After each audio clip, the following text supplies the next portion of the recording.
All right, guys, Coach Burgess here. We wanted to go over a few movement-specific drills today. First, we're going to talk about acceleration.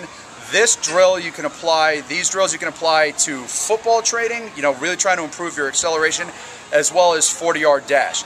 The reason there's that carryover, when we're talking acceleration, we're talking your body's ability to start and get to top speed, going from 0 to 60.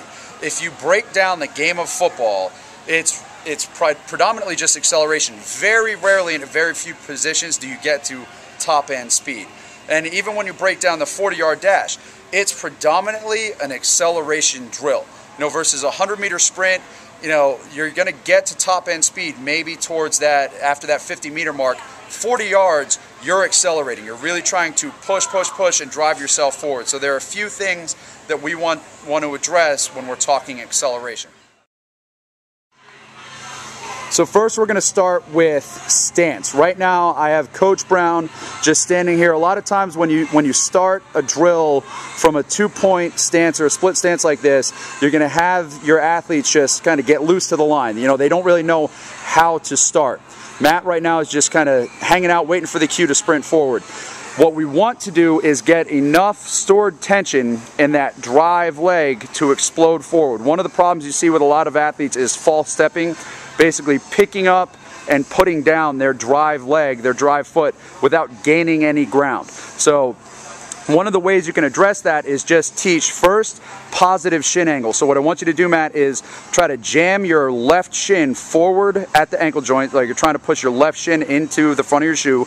The weight is mostly on that left foot, on the ball of the foot. Slight flexion in your left knee, slight bend in your left knee, and slight flexion in your left hip, like you're trying to stick that left hip back. Now, cock your arms like you're ready to move, and hold. So from that position, if I told Matt to sprint, he already has his weight shifted to where he pretty much has to drive and explode off that left foot. It's impossible for him to just pick it up and put it down. So just take one step, Matt, just really push off that left foot going forward. Perfect. So that is just a good drill right off the bat when you're talking stance, teaching athletes how to explode out of their stance and eliminate false stepping. The next thing we need to work on in terms of acceleration is your force output into the ground. See, a lot of athletes make the mistake of overstriding or really trying to spin their gears. They run too fast from a turnover standpoint without actually ever getting anywhere with their stride. They're not applying force to the ground correctly. They're not getting full extension through that stride. So one of the best drills you can do right off the bat is a lean and fall sprint. We're gonna have Coach Brown demonstrate. We're basically eliminating any contribution from the drive leg now and gaining ground entirely off of that first step. So lean and fall sprints, I have Matt standing at the line waiting for me to give him his cues. I'm going to say set, so that's going to force Matt right now to get his hip set, ankle set, he's getting set. And then the only other cue I'm going to give him is up. When I say up, he's going to pop up, lean and fall until he can fall no further, explode that right leg forward, and then follow through.